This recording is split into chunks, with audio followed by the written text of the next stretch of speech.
The day of my final interview, my mother blocked the front door. "Your brother has an important event," she said. "You are watching his kids." I told her the interview could change my life. My father laughed and told me that girls like me do not get lives, we get duties. My brother dropped a diaper bag at my feet. I stepped over it, left through the back door, and never came home. 7 years later, I am a senior partner at a Wall Street private equity firm, making more money than my entire family combined. But before I tell you how I dismantled my golden child brother and his entire fragile empire, let me know where you are watching from in the comments below. Hit like and subscribe if you have ever had to cut toxic family members out of your life to find your own success. Now let me take you back to that morning 7 years ago, to the exact moment I realized my family saw me as nothing more than a servant. I was 22 years old and wearing the only professional suit I owned. It was a cheap navy blue blazer and matching skirt I bought on clearance, but it was clean and pressed. I was standing in the foyer of my parents' large colonial house in a wealthy Connecticut suburb. My parents, Yvonne and Calvin, were obsessed with respectability. As an African-American family in a predominantly white neighborhood, they believed our survival and status depended entirely on optics. But all their hopes and resources were poured into one person: my older brother Julian. Julian was 32 at the time, tall, handsome, and completely mediocre. While I spent my nights studying finance and market trends, Julian spent his 20s coasting on my parents' money and connections. He was a vice president at a legacy financial firm, a job my father basically begged his golfing buddies to give him. That morning, I had a final round interview for an analyst position at a top-tier investment bank in Manhattan. I had spent months preparing. My stomach was in knots, but I was ready. I grabbed my briefcase and walked toward the front door. Suddenly, my mother, Yvonne, stepped out of the kitchen and physically blocked my path. She crossed her arms over her expensive silk blouse and glared at me. "You are not going anywhere today, Jordan," she said, her voice completely devoid of warmth. I stared at her, confused. "Mom, I have my final interview in the city. I have to catch the train right now." "No, you do not," she snapped. "Julian and Lauren have an important brunch at the country club today. He is networking with senior partners. You are staying right here to watch their children." I felt a cold knot form in my chest.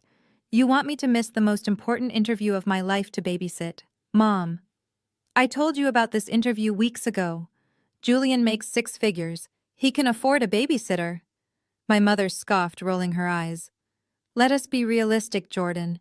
Those Wall Street firms are not going to hire you. You went to a state school. Julian went to an Ivy League university. He is building a legacy for this family.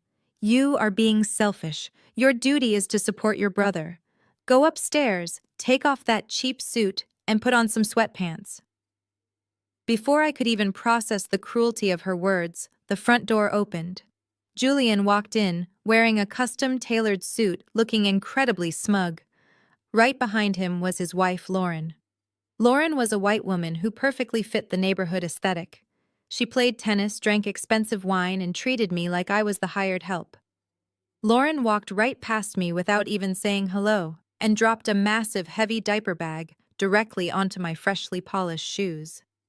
"Thanks for doing this," Lauren said with a sickly sweet smile that did not reach her eyes. "The kids are in the car. Make sure you only feed them the organic snacks I packed. Do not give them any of that processed junk you usually eat." Julian clapped my father on the shoulder as Calvin walked into the foyer. Calvin laughed at whatever joke Julian made, then looked over at me, standing frozen by the door. "Still standing there, Jordan?" my father asked, shaking his head. "You heard your mother. Girls like you do not get lives. You get duties to this family. Julian is the one carrying our name. Stop pouting and take the bag." They all stood there staring at me. My mother with her cold judgment. My father with his dismissive arrogance. Lauren with her thinly veiled disdain. And Julian, my golden child brother, soaking up their adoration while completely ruining my future. For my entire life, I had tried to earn their love. I got straight A grades. I stayed out of trouble. I did everything right. But in that moment, looking at the diaper bag sitting on my scuffed shoes, I realized a painful truth. They would never respect me. To them, I was just a supporting character in Julian's life. If I stayed, I would spend the rest of my life shrinking myself to make him look taller. I looked at my mother, then at my father, then at Julian. I did not scream. I did not cry. I felt a sudden, overwhelming sense of calm. I nudged the diaper bag off my shoes with my foot. I stepped over it. "Where do you think you are going?" my mother demanded, her voice rising in anger. "To my interview," I said quietly. "If you walk out that door, do not ever come back," she yelled. I opened the door and walked out into the crisp morning air. I did not look back. I took the train to Manhattan, and I crushed that interview. I got the job. I spent the next 7 years climbing the ranks of the most ruthless industry in the world. I became a senior partner at Apex Capital, mastering the art of corporate buyouts and hostile takeovers. I built an empire of my own. I completely cut them off. But karma has a funny way of working. 7 years later, I was sitting in my corner office reviewing a list of executives at a struggling financial firm my company was about to acquire. My eyes stopped on a very familiar name: Julian. He was still a vice president at the same firm, still pretending to be a titan of industry.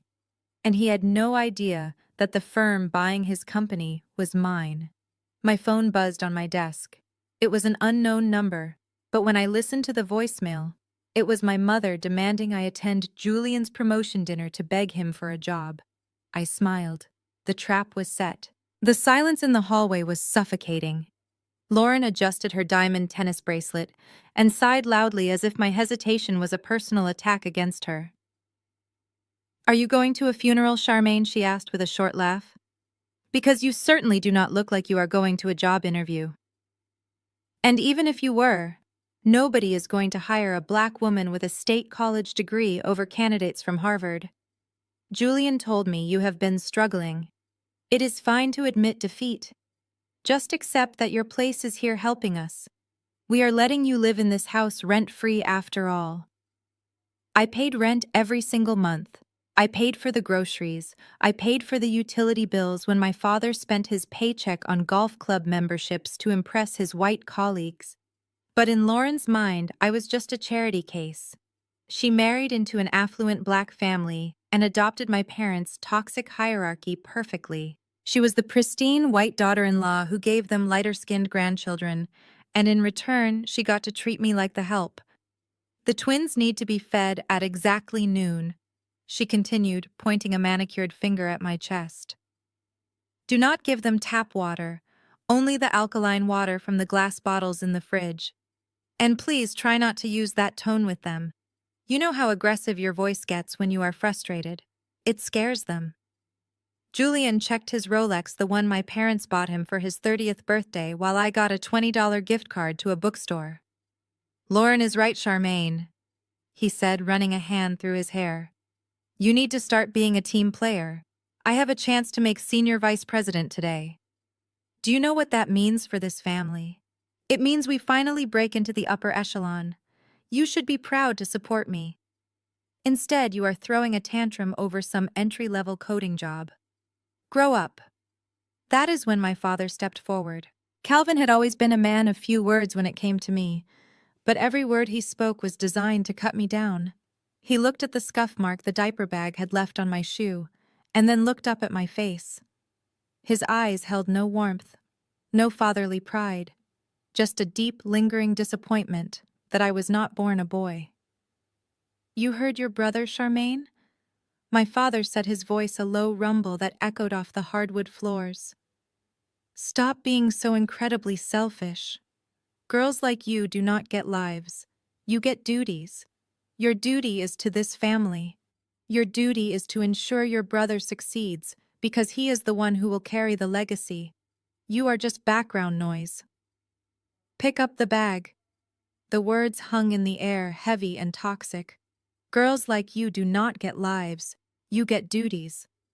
I looked at the four of them. My mother with her cold resentment.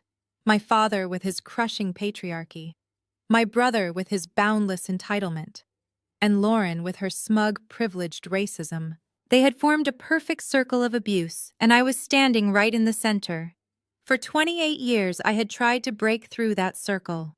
I had brought home perfect report cards, hoping for a single word of praise. I had saved my allowance to buy my mother flowers on her birthday, only to have her complain about the color. I had tutored Julian in math so he would not fail out of high school, and he never even said thank you. I had twisted myself into a pretzel trying to be the perfect daughter, the perfect sister, the perfect quiet little servant they wanted me to be. But it was never enough. It would never be enough. The house was completely silent except for the ticking of the grandfather clock in the hallway. That clock was an antique my mother bought at an auction just to prove she belonged in this zip code. Everything in this house was for show. The imported rugs, the crystal chandeliers, the perfectly manicured lawn.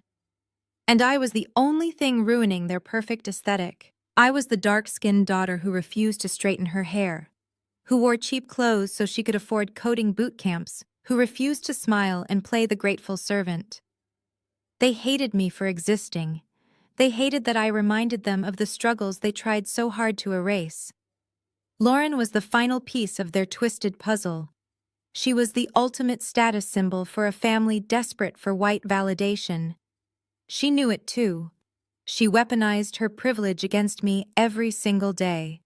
She would leave her dirty dishes in the sink and tell my mother I offered to wash them.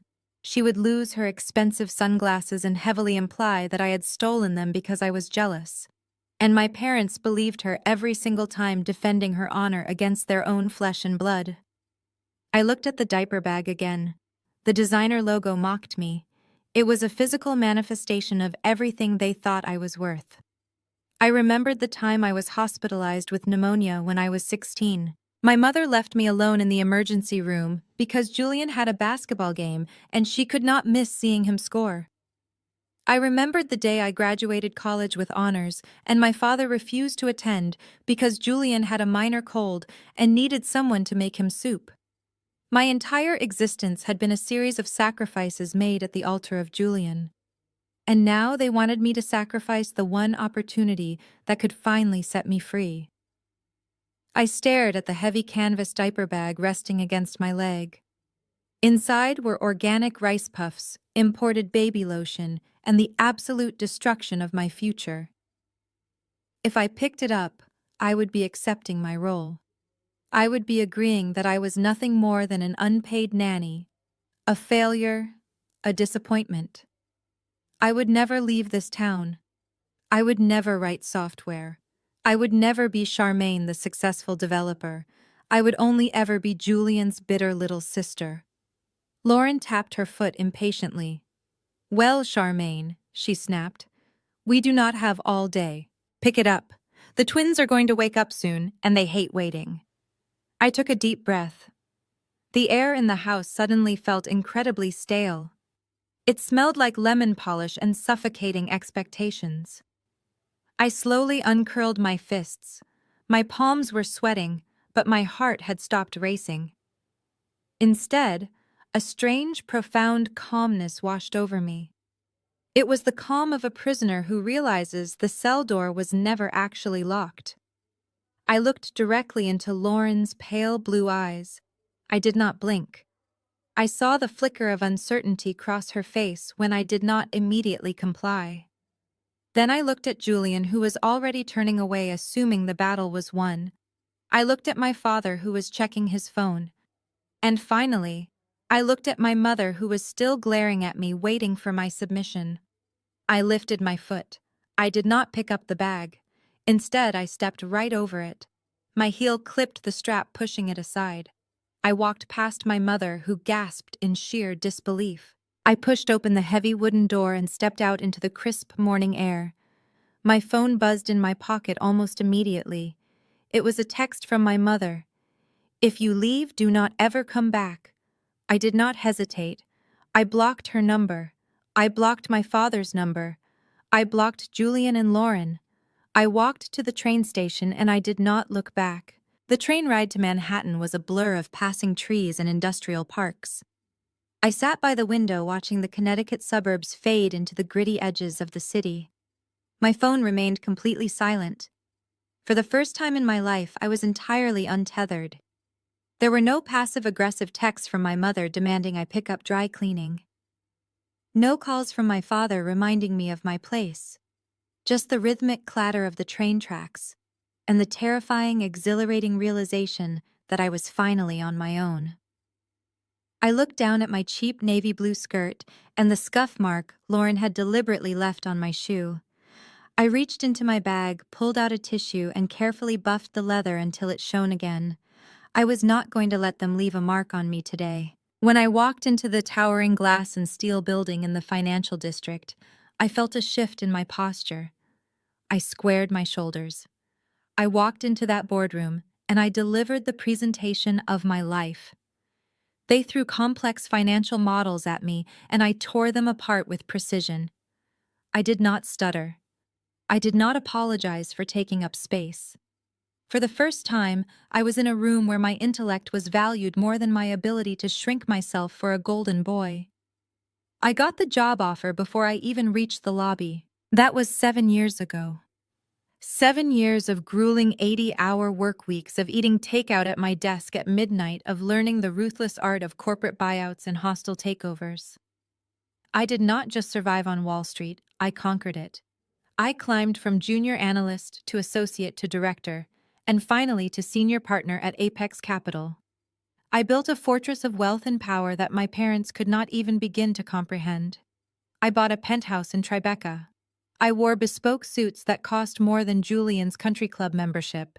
And I did it all without a single favor, a single introduction, or a single dollar from the family that threw me away. They never tried to contact me. Not when I was promoted, not on my birthdays, not on holidays. As far as they were concerned, I was dead to them the moment I stepped over that diaper bag, and I was fine with that. The silence was my sanctuary. But the universe has a brilliant sense of irony. I sat in my corner office tapping my silver pen against the heavy glass of my desk. The Manhattan skyline stretched out before me, a sea of concrete and ambition. On my desk sat a thick leather-bound portfolio. Apex Capital was preparing a massive aggressive buyout of Vanguard Financial, a legacy firm that had been bleeding money for years due to bloated management and toxic corporate culture. My job was to trim the fat. I flipped open the file to the executive roster. I scanned the names, the salaries, the performance metrics. And then I stopped. My pen hovered over a familiar name, Julian, Vice President of Regional Acquisitions. My brother was still exactly where I had left him 7 years ago, coasting on his title, doing the bare minimum, and collecting a massive paycheck while his department hemorrhaged cash.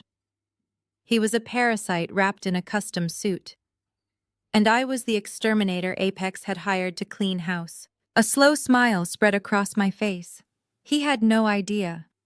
He had no idea that the faceless private equity firm preparing to swallow his company whole was spearheaded by the sister he treated like a maid. My desk phone buzzed. It was my executive assistant telling me I had a voicemail on my private line from a Connecticut number. I frowned. Nobody from Connecticut had this number. I pressed a button and put it on speaker. The voice that filled my office was one I had not heard in 7 long years, but the haughty, demanding tone was exactly the same. "Jordan, it is your mother." The voice was cold, sharp, and completely devoid of any maternal warmth. "Your aunt told me you are still living in the city doing whatever it is you do. Listen, Julian's company is being acquired by a massive Wall Street firm, and he is about to be named Senior Managing Director. We are hosting a celebratory dinner for him this Friday at a fancy French restaurant downtown. You need to be there. Julian is willing to let bygones be bygones and see if he can find a low-level administrative role for you at his new firm. It is time you stop embarrassing this family with your stubbornness and accept his help. Wear something presentable for once." The voicemail clicked and went dead. I sat back in my ergonomic leather chair and let out a laugh that echoed off the glass walls of my office. The audacity was almost breathtaking. 7 years of silence, and she only reached out because she wanted to use me as a prop to inflate Julian's ego one more time. She wanted me to crawl back in a cheap suit and beg the golden child for a secretarial job. She wanted to remind me that no matter how much time had passed in their eyes, I would always be the failure. I reached for my mouse and pulled up the detailed audit reports for Julian's specific department at Vanguard. If I was going to attend a family reunion, I needed to bring a gift. I spent the next 2 hours digging through his ledgers, his expense accounts, his closed deals. What I found was not just incompetence, it was financial negligence on a spectacular scale. Julian had been using shell companies to hide massive losses just to keep his bonus structure intact. He was not getting promoted. He was setting himself up for a federal investigation. My mother wanted me to come to dinner to beg for scraps from a man who was sitting on a ticking time bomb. I picked up my phone and dialed the Connecticut number. It rang twice before she answered. "Hello?" she said, her voice dripping with preemptive annoyance. "Mom," I said, keeping my tone perfectly flat. "I got your message." A heavy pause hung on the line. "Well, it is about time you picked up the phone," she huffed. "I assume you are calling to say you will be at the dinner. Do not expect us to pay for your meal, Jordan." I smiled, looking out at the city I now owned. "I would not miss it for the world." "Mom," I replied smoothly, "I am very much looking forward to seeing Julian's face when we discuss his career." I hung up before she could say another word. The trap was set, and my family was walking right into it. I leaned back in my chair and took a deep breath. The adrenaline that had been pumping through my veins slowly settled into a cold, calculated focus. For 7 years, I had built my life on the premise that I would never see them again. I had meticulously excised them from my reality like a surgeon removing a tumor. But now they were forcing themselves back in, expecting to find the same weak, desperate girl they had thrown away. They were about to meet a very different version of me. I stood up from my desk and walked over to the floor-to-ceiling windows. The city lights were just starting to blink on against the twilight sky. This was my city now. I had bled for it. I had sacrificed sleep, relationships, and peace of mind to conquer it. And I was not about to let Julian and his fragile ego drag me back into the dirt. I called my assistant over the intercom and told her to print the entire Vanguard audit file. Every single page, every hidden transaction, every shell company Julian had created to funnel money out of his failing department. I wanted it all in hard copy. An hour later, I was standing in the massive walk-in closet of my Tribeca penthouse. I ran my fingers over the row of bespoke suits. 7 years ago, my mother had mocked my clearance rack blazer. Tonight, I would wear armor. I selected a sleek, charcoal-tailored suit that fit me like a glove. It was powerful, understated, and cost more than my parents' first mortgage. I paired it with a crisp white silk blouse and my favorite stiletto heels. I did not wear much jewelry, just a simple platinum watch that signaled to anyone in my tax bracket exactly who they were dealing with. I looked in the full-length mirror. My dark skin glowed.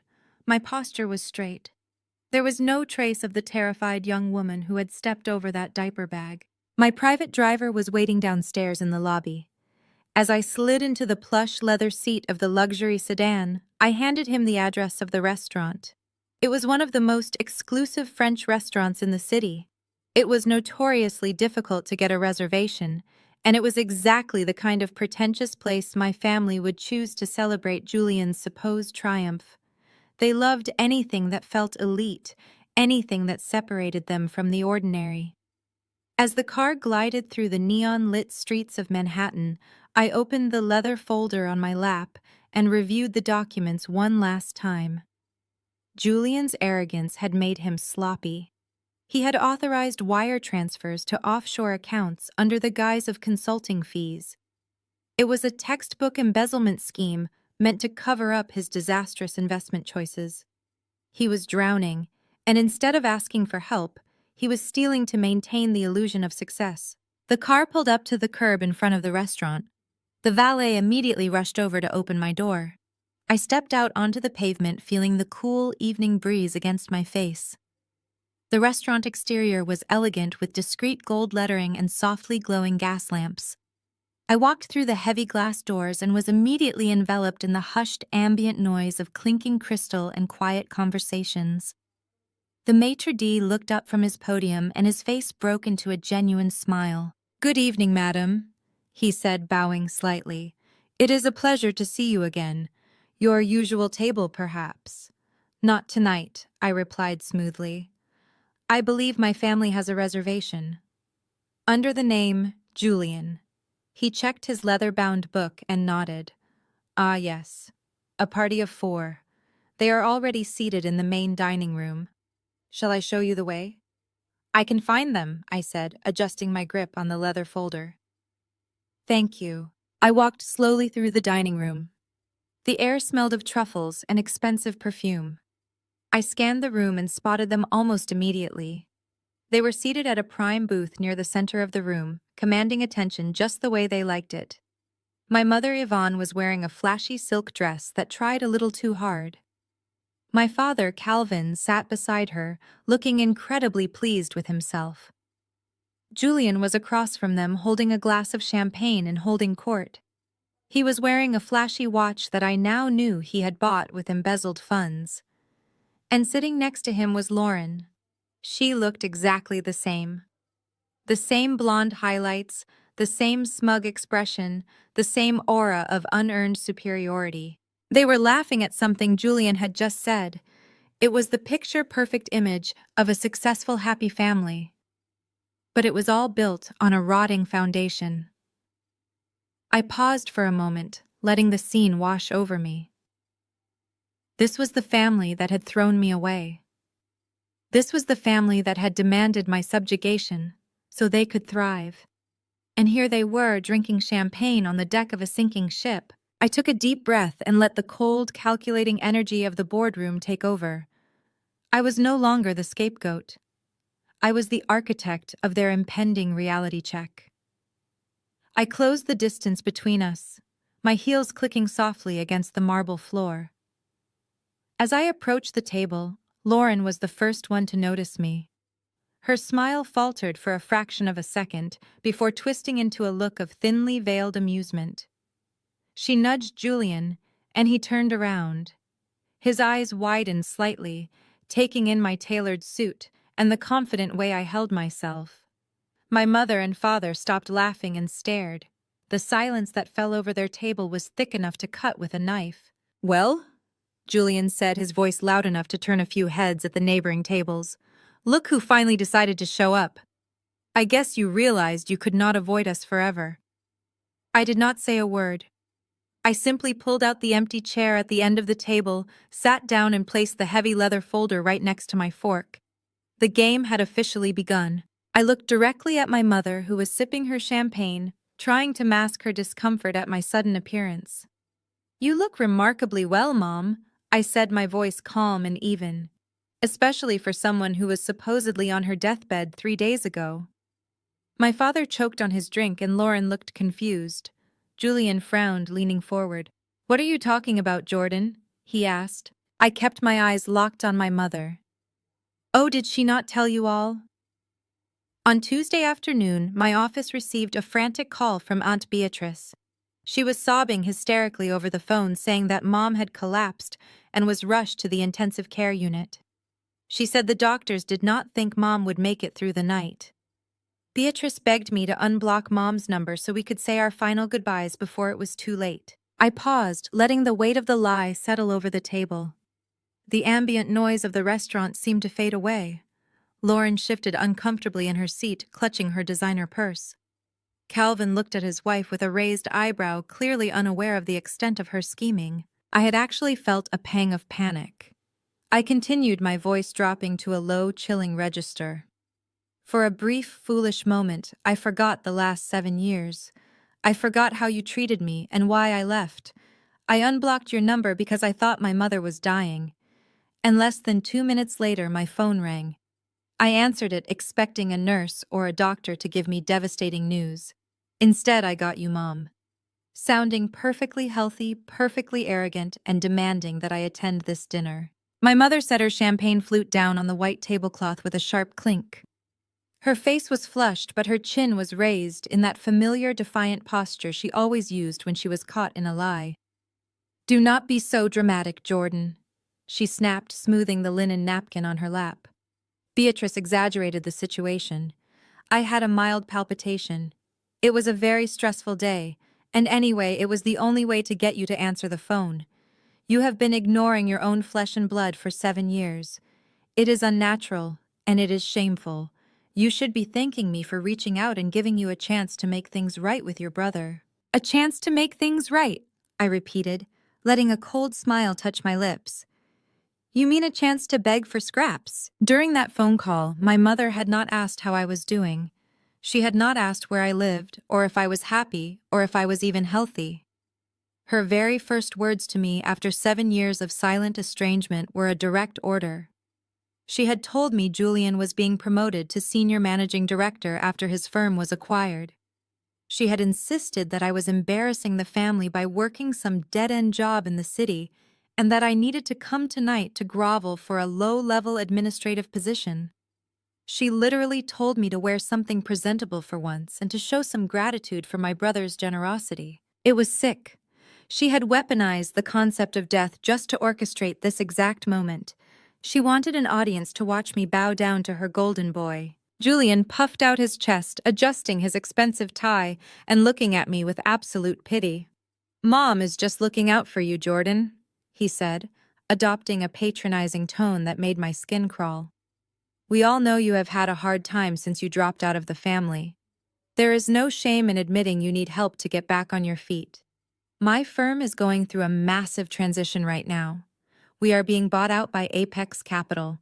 I am sure you have never heard of them, but they are one of the biggest private equity firms in the entire world." I took a slow sip of my ice water, holding Julian's gaze over the rim of the crystal glass. "Apex Capital," I said softly, rolling the name around in my mouth as if I was hearing it for the very first time. "How incredibly impressive." "Yes," Julian nodded, looking so smug I thought he might burst. "It is a very delicate time for the firm, but I am a key player in the acquisition. They need my expertise to transition the regional accounts. I have a lot of influence right now. I can probably get you an interview for a receptionist position at the front desk. Maybe a data entry clerk if you can pass a basic typing test. It only pays about $40,000 a year, but it is a steady paycheck. It comes with health insurance, Jordan. You could finally get your life together and stop living like a stray dog." My father. Calvin leaned forward, pointing his silver fork at me. "You should take the offer, Jordan. Your brother is being incredibly generous, considering how disrespectful you were when you walked out on us. Not many successful men would stick their neck out for a sister who abandoned her family and caused her mother so much grief." I looked at the four of them sitting there in their expensive clothes wrapped tightly in their delusions of grandeur. They had constructed an entire alternate reality where I was a destitute failure desperate for their charity. They honestly believed they were holding all the cards. It was a level of toxic arrogance that confirmed every single reason I had walked away that morning 7 years ago. I did not feel angry anymore. I felt absolute icy clarity. Lauren picked up the large leather-bound menu, waving it slightly to get the waiter's attention. "Well, now that the touching family reunion is out of the way," she said, her voice dripping with thick condescension, "maybe we can order. I am starving and the reservations here have a time limit. Jordan, since Julian is offering to save you from poverty, maybe you should let him order your meal for you. They have a lovely roasted chicken dish. It is probably the only thing on the menu you can actually pronounce." She let out a high-pitched laugh, and my parents immediately joined in chuckling at her cruelty. Julian smirked, looking at me like a benevolent king viewing a pathetic peasant. I reached out and rested my hand flat on the heavy leather folder sitting next to my plate. The folder that contained every single piece of evidence proving Julian was a fraud, an embezzler, and a catastrophic failure. The fake death call, the fake concern, the fake offer of a data entry job. It was all a fragile house of cards built on lies and stolen money, and I was sitting there quietly holding the match. I opened my menu, ignoring Lauren's racist little comment. The menu was entirely in French. I scanned the appetizers, my mind calculating the exact moment I was going to pull the rug out from under them. I was going to let them eat. I was going to let them rack up a massive bill on Julian's stolen credit cards. I was going to let Julian feel like he was sitting on top of the world, because the higher they climbed, the harder the fall was going to be. I looked over the top of my menu and offered my mother a terrifyingly pleasant smile.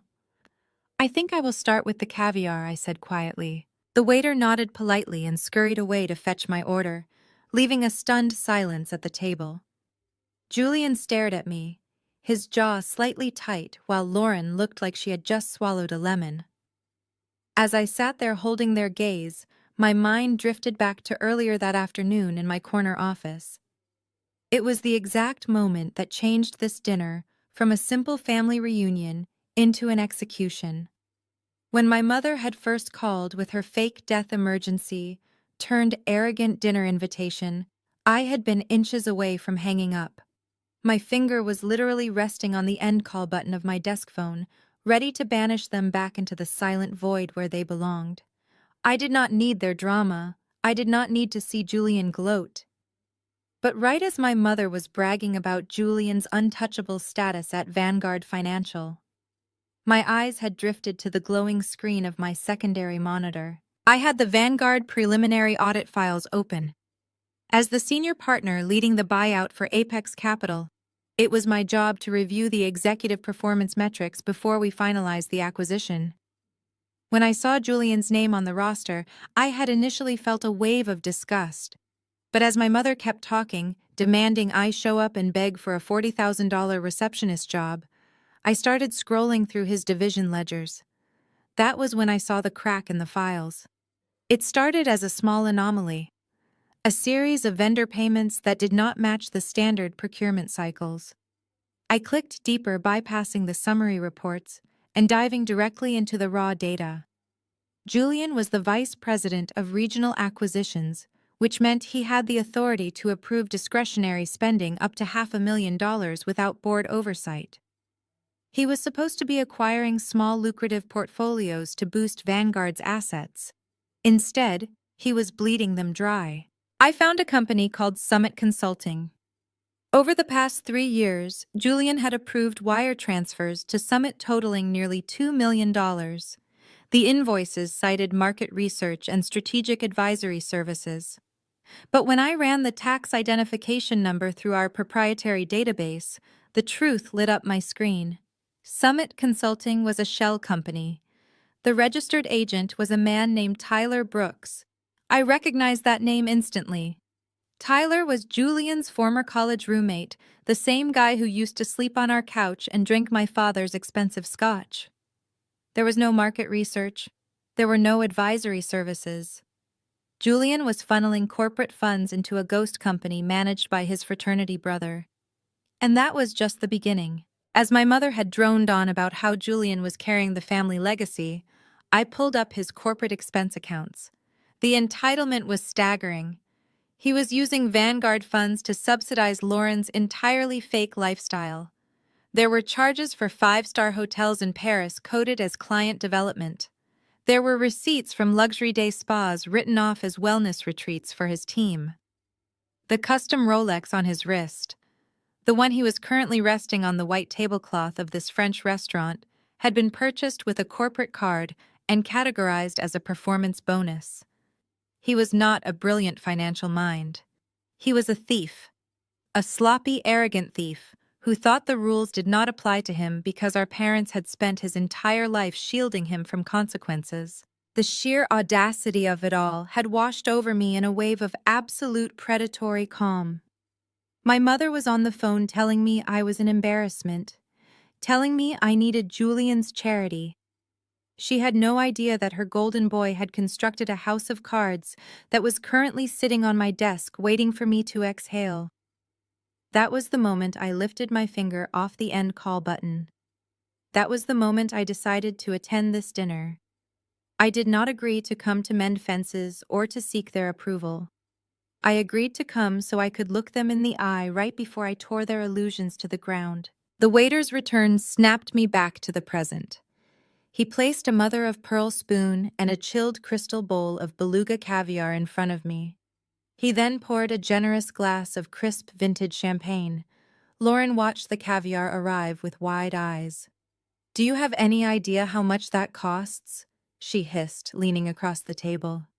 "Julian is not paying for your extravagant tastes, Jordan. We have a budget. You cannot just order the most expensive thing on the menu and expect us to foot the bill." I picked up the mother-of-pearl spoon and scooped a delicate amount of the caviar. "I am fully aware of the price." "Lauren," I said, smoothly taking a bite and savoring the rich, salty flavor, "and do not worry about the bill. I would never dream of asking Julian to pay for my meal. Given his recent financial strategies, I imagine things are about to get very tight for you both." Julian stiffened. "What is that supposed to mean?" he demanded, his chest puffing out beneath his tailored suit. "My financial strategies are the reason Apex Capital is keeping me on board. They recognize top-tier talent. I am managing a $50 million portfolio." I took a sip of my champagne, letting the bubbles dance on my tongue. "A $50 million portfolio," I repeated, pretending to be impressed. "That is fascinating, Julian. Tell me, how is Summit Consulting doing these days? I hear their market research is incredibly expensive." Julian's face dropped. All the color drained from his cheeks, leaving him looking suddenly pale and sickly. His hand, which had been resting confidently on the table, twitched. Lauren looked back and forth between us, clearly missing the context, but sensing the immediate shift in her husband's demeanor. "What is Summit Consulting?" Lauren asked, her voice shrill. "Julian, what is she talking about?" My father, Calvin, frowned, setting his napkin down. "Jordan, if you came here just to speak in riddles and antagonize your brother, you can leave right now. We are here to celebrate his success, not listen to your jealous remarks." I smiled, resting my hands on the leather folder. "I am not jealous, Dad," I said softly. "I am just conducting a little preliminary performance review. You see, Julian, I have been reading a lot about Vanguard Financial lately, specifically your regional acquisitions division. It seems there are some massive financial discrepancies in the ledgers, almost $2 million worth of discrepancies." Julian stared at me, his mouth slightly open, unable to form a word. The arrogant golden child had vanished, replaced by a terrified man who realized the walls were closing in. He did not know how I knew about the shell company. He just knew that his darkest secret, the one that could send him to federal prison, was sitting on the tip of my tongue.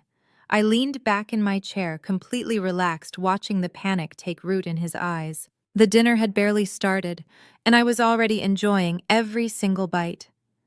Julian swallowed hard, his Adam's apple bobbing against his expensive silk tie.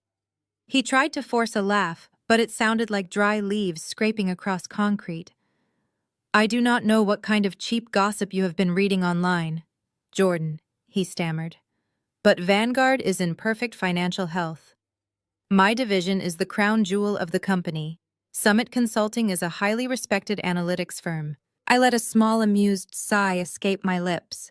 A highly respected analytics firm run by Tyler Brooks out of his mother's basement in New Jersey. I took another delicate bite of caviar. The look of absolute terror that flashed across Julian's face was worth every grueling hour I had spent climbing the corporate ladder. He looked at our parents, hoping they would intervene, but they were just confused. They did not understand corporate finance or shell companies. They only understood the illusion of wealth, and Julian was starting to look very poor. Lauren, sensing that her husband was losing ground, decided it was time to step in and re-establish the natural order of things. She leaned forward, resting her elbows on the table, and gave me a smile that was entirely teeth. "Well, this is all very boring business talk," she said, waving her hand dismissively. "We are here to celebrate Julian's massive success, not listen to you make up stories to feel important. Let us just order our food."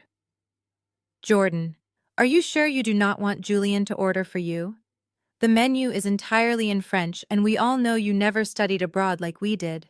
My mother nodded eagerly, happy to have the conversation steered back to familiar territory. Lauren is right, Jordan, my mother chimed in.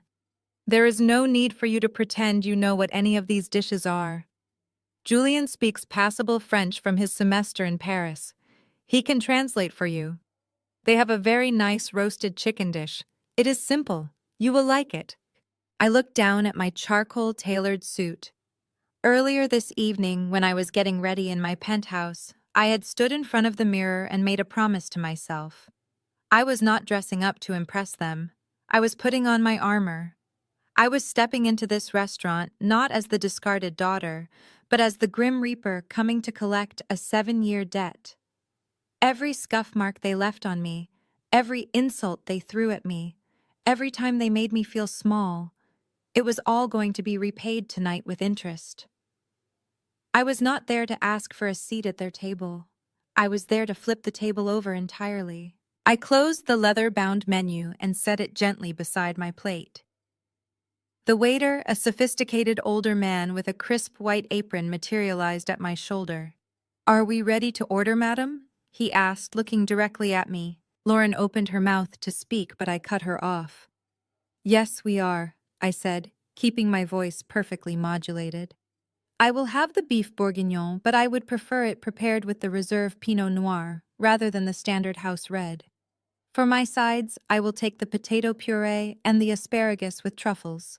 I spoke in flawless, unaccented French, the kind of French you do not learn during a drunken semester abroad in Paris, but the kind you learn when you regularly negotiate corporate mergers with European executives in Geneva and Lyon. Lauren stared at me, her mouth slightly open. Julian looked like he had been slapped. The waiter smiled warmly, clearly impressed. "An excellent choice, madam. And for the table." I looked right into Lauren's pale blue eyes. "For the table, we will need a bottle of wine to celebrate my brother's incredible achievements. Please bring us the Chateau Margaux 2009. Decanted, of course." The waiter's eyebrows shot up in surprise, but he quickly masked it with a professional nod. "Right away, madam." As he walked away, the silence at the table was deafening. Lauren looked panicked. "Julian, you are not paying for that," she hissed, grabbing his arm. "Do you have any idea how much a bottle of Chateau Margaux costs? It is easily $3,000. We cannot put that on the company card." Julian was sweating now. Tiny beads of moisture had formed along his hairline. He tugged at his collar, suddenly looking very constrained by his expensive suit. "Jordan, you cannot just order a $3,000 bottle of wine without asking," he whispered harshly, glancing around to make sure no one was listening. "I am not paying for it." I picked up my water glass and took a slow sip. "I never asked you to, Julian," I said softly. "I told you not to worry about the bill. Consider it a gift. A celebratory toast to your upcoming promotion to Senior Managing Director. Assuming, of course, that Apex Capital does not dig too deeply into the Summit Consulting invoices during their final audit." My father slammed his hand down on the table, rattling the silverware. "That is enough," Calvin growled, his face turning a dangerous shade of red. "I do not know what kind of game you are playing, Jordan, but you are going to stop right now. Your brother offered you a lifeline today. He offered you a $40,000 a year job when you are clearly drowning in debt and pretending to be someone you are not. You should be on your knees thanking him. Instead, you come in here acting like you own the place, ordering ridiculously expensive wine and throwing out baseless accusations to ruin his night." My mother nodded in furious agreement. "You have always been so bitter, Jordan, so jealous of your brother's light. You walked out on this family 7 years ago because you could not handle the fact that he was destined for greatness, and you were not. We gave you one chance to come back and make amends, and this is how you behave." I looked at the two of them. These were the people who were supposed to protect me, the people who were supposed to celebrate my victories and comfort me in my defeats. Instead, they were the architects of my deepest insecurities. They had spent my entire life trying to convince me that I was worthless just so they could feel better about pouring all their resources into a son who was fundamentally hollow. They needed me to be a failure so Julian could look like a success. The waiter returned with a beautiful crystal decanter and began pouring the dark ruby wine into our glasses. The rich aroma of dark berries and oak filled the space between us. I waited until he had finished pouring and stepped away before I spoke. "I am not playing a game, Dad," I said, my voice dropping to a whisper that commanded their absolute attention. "And I am certainly not drowning in debt." I reached into my blazer pocket and pulled out my wallet. I opened it and slid a sleek heavy metal card across the white tablecloth. It was a Centurion card, an invitation-only black card issued exclusively to the absolute highest earners. It landed right next to Julian's water glass with a solid metallic clink. Lauren gasped, recognizing the card instantly. Her eyes darted from the black card to my face, and for the very first time in my entire life, I saw genuine fear in her eyes. Julian stared at the card like it was a venomous snake preparing to strike. My mother frowned, completely oblivious to what the card represented. "What is that?" she demanded, her voice shrill with confusion. "That is how I am paying for dinner, Mom," I replied, leaning forward. "You see, I did not come here tonight to beg Julian for a $40,000 data entry job. I came here to warn him. I am the senior partner at Apex Capital handling the Vanguard acquisition. Julian's entire department is currently sitting on my desk awaiting my final approval." The restaurant seemed to fall perfectly silent. Julian's face went completely slack. My father let out a strange choking sound. I smiled, feeling the weight of the last 7 years finally lift off my shoulders. The Grim Reaper had arrived and the audit was just beginning. The silence hanging over the table was suddenly broken by a sharp, grating sound. It was Lauren. She had thrown her head back and was laughing, but it was a forced, hysterical sound that lacked any real humor. She pointed a trembling manicured finger at the heavy metal card resting on the white linen tablecloth. "A black card," she gasped, wiping a fake tear from her eye. "Oh, Jordan, you really have outdone yourself this time. Did you buy that online? I hear you can get custom metal cards printed for $50 to impress people at dive bars. And this entire delusion about Apex Capital. It is actually incredibly sad." She looked at my parents, shaking her head with an exaggerated expression of deep pity. "It is a mental breakdown," she whispered loudly, as if I were not sitting right there. "She has been estranged for so long, living in squalor, and now the jealousy over Julian's massive success has finally made her snap. We should pity her, really. We should try to get her some psychiatric help." My mother and father immediately latched onto Lauren's narrative. It was a comfortable life raft in a sea of terrifying possibilities. My father let out a heavy breath, rubbing his temples in theatrical frustration. "You need professional help, Jordan," he muttered, "coming in here with fake credit cards and making up wild stories about auditing your brother's firm. It is pathetic. You are ruining a perfectly good evening." But Julian did not say a word. He did not laugh. He did not nod in agreement with our parents. He just sat there staring at the Centurion card with hollow, panicked eyes. He knew the details I had dropped about Summit Consulting were not public record. He knew the exact dollar amounts. He knew I had him trapped in a corner with nowhere to run. Lauren, oblivious to her husband's internal collapse, decided this was her moment to reassert total dominance. She picked up her menu, snapping it open with a dramatic flourish that knocked over a salt shaker. She waved her hand in the air, snapping her fingers to summon the waiter who was already standing a few feet away, keeping a watchful eye on his VIP guest. "Garçon?" she called out, using a terribly cliché accent that made several diners at the next table cringe. "We are ready to order our appetizers, and we are going to completely ignore this little theatrical display." The waiter stepped forward, his face a mask of perfectly polite disdain. "Yes, madam, how may I assist you?" Lauren cleared her throat, sitting up straight to ensure the neighboring tables could witness her supposed sophistication. "We will start with the escargots," she said, pronouncing the T at the end so it sounded like escargots, "and the pâté de campagne." She butchered the vowels completely, stretching them out into a painful nasal sound. The waiter did not flinch. "Certainly." "And for the young lady," he asked, gesturing subtly toward me. Lauren looked at me, Her lips curled into a smirk of pure malicious pity. Well, since her little prop card is obviously going to be declined when the bill comes, we should probably get her something cheap. She leaned toward the waiter, whispering in a voice that was meant to be heard by everyone at the table. Do you have poulet frit? You know, fried chicken. She probably does not have the palate for anything else outside of the greasy fast food drive-thrus she is used to. Maybe bring her a side of ketchup too so she feels right at home. My mother chuckled quietly, sipping her water and looking at me with disappointment. My father shook his head, looking at me with absolute disgust. They were all clinging to the familiar script, where I was the joke, the burden, and Julian was the king. The waiter slowly turned his head to look at me. He knew exactly who I was. I dined at this establishment at least twice a month with high-profile clients. The general manager knew my executive assistant by first name. The waiter simply waited for my cue, completely unbothered by Lauren's racist microaggressions. I did not break eye contact with Lauren. I simply smiled. It was a cold, dead smile that did not reach my eyes. I believe my previous order still stands, I told the waiter, speaking in a soft, even tone that commanded the space. The beef bourguignon and the Chateau Margaux. Please ensure the vintage is correct before you decant it.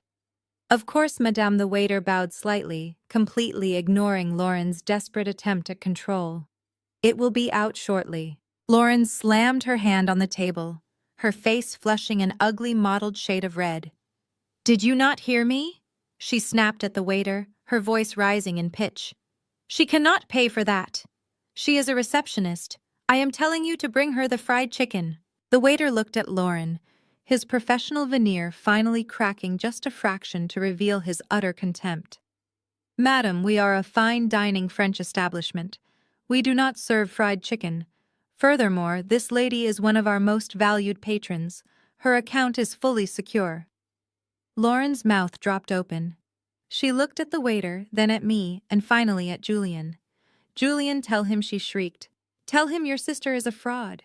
I leaned forward, resting my elbows on the table and interlacing my fingers. Yes, Julian, I said softly. Tell your wife. Tell her about the fake card. Tell her about how secure your job is. Tell her about the $2 million. Julian slowly raised his head. His face was covered in a thin sheen of sweat. He looked at Lauren, his golden child facade crumbling into a million pathetic pieces right before our very eyes. Lauren, shut up, he whispered, his voice trembling. Just shut up. She is telling the truth. The color instantly drained from Lauren's face. My mother gasped, dropping her fork onto her porcelain plate with a loud, sharp clatter. The charade was officially over. The clatter of my mother's silver fork echoing against the fine porcelain was the only sound at the table. Julian sat frozen, his eyes fixed on the black metal card, as if it were a bomb about to detonate. Lauren looked like she had stopped breathing altogether. Her carefully constructed reality where she was the wealthy white savior, married into a successful black family. And I was the pathetic charity case had just shattered into a million irreparable pieces. The waiter reappeared carrying the crystal decanter of Chateau Margaux on a silver tray. He moved with practiced elegance, completely ignoring the palpable tension radiating from my family. He poured a small amount into my glass and stepped back, waiting for my approval. I lifted the crystal stem, swirling the dark ruby liquid, and took a slow, deliberate sip. It was perfect. I gave him a slight nod, and he proceeded to pour a glass for Julian, who looked too nauseous to even look at it. Lauren stared at her empty glass, but the waiter simply turned and walked away, leaving her with nothing but her ice water. I set my glass down and folded my hands on the table, leaning slightly toward my sister-in-law. You know, Lauren, I said, my voice barely above a whisper but carrying the weight of an executioner. For 7 years you have paraded around as if you were royalty. You wear designer labels, you join the exclusive country club, you drive a luxury SUV, and you treat service workers like they are beneath you. You treated me like I was a stain on your perfect aesthetic. Lauren tried to speak, but only a pathetic squeak came out of her throat.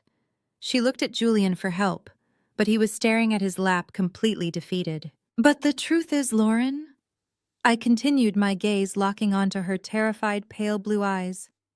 You are nothing but a fraud, living on borrowed time and stolen money. You act like old money, but you do not even have new money. You have debt. Massive, suffocating debt. I have seen the credit card statements because your husband's financial files are entirely in my possession. I know about the 3 different day spas you tried to open that failed within months because you refused to actually do any real work. I know that your entire lifestyle is funded by high-interest credit cards that Julian desperately tries to pay off every month by stealing from Vanguard Financial. Lauren's mouth opened and closed like a fish suffocating on dry land. My mother let out a small gasp, finally finding her voice. "Jordan, stop it!" she pleaded. Her tone completely different now, stripped of its usual arrogance and replaced with genuine panic. "You do not know what you are talking about. Julian is a vice president. He makes a wonderful salary." I turned my cold gaze to my mother. "He makes a base salary of $150,000, Mom. That is a lot of money in the real world, but it is nowhere near enough to cover country club dues, custom Rolex watches, European vacations, and Lauren's failed business ventures. He has been bleeding his company dry to keep up the facade. You thought that, because I walked out that door with nothing, I would stay nothing. But you underestimated what happens when a person finally drops their dead weight.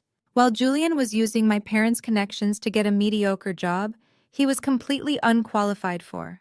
I was sleeping under my desk at the office. I was reading financial reports until my vision blurred. I was learning how to dismantle failing companies and rebuild them for profit. I did not have a safety net. I did not have a mother who would lie about dying just to secure me an interview. I only had my own ambition, and it turned out to be worth infinitely more than Julian's fake legacy. I looked back at Lauren, who was now trembling visibly. "You tried to embarrass me tonight by ordering in broken French and suggesting I eat fast food. You thought you could humiliate me because I was wearing a cheap suit 7 years ago. But while you were busy maxing out credit cards to buy designer bags to impress women who secretly hate you, I was sitting in boardrooms negotiating multi-million-dollar acquisitions. I was building genuine wealth. The kind of wealth that allows me to sit in a restaurant like this and buy and sell your husband's entire existence with a single phone call." The waiter returned with our appetizers, placing the escargots in front of Lauren and the beef bourguignon in front of me. The rich aroma of the food filled the space, but nobody moved to pick up a fork. Julian was sweating profusely, his face a mask of absolute despair. "Eat up, Lauren," I said, gesturing to her plate with a perfectly manicured hand. "You wanted the authentic French experience so badly. Enjoy it. Because once my forensic accountants finish their final review of Julian's shell companies tomorrow morning, you are going to be trading in the country club for a public defender." Lauren finally broke. A single tear tracked through her expensive foundation, and she buried her face in her hands, letting out a quiet, muffled sob. The illusion of the golden boy and his perfect wife was dead, and I had not even raised my voice. The faint sound of Lauren crying was the only thing cutting through the heavy silence at the table. The pristine facade of the golden boy and his perfect wife had cracked wide open, and the ugly truth was spilling out over the expensive white tablecloth. But if there was one thing my family was exceptionally good at, it was aggressive denial. They had spent decades rewriting reality to fit their narrative, and they were not going to stop now. My father, Calvin, violently pushed his plate away. The fine porcelain scraped harshly against the table, causing a few nearby diners to glance in our direction. "I refuse to listen to this garbage," Calvin sneered, his voice dripping with absolute rejection. "You come in here with a fake metal card and a handful of corporate buzzwords you probably read on some internet finance forum and expect us to believe you run a Wall Street firm. It is pathetic, Jordan."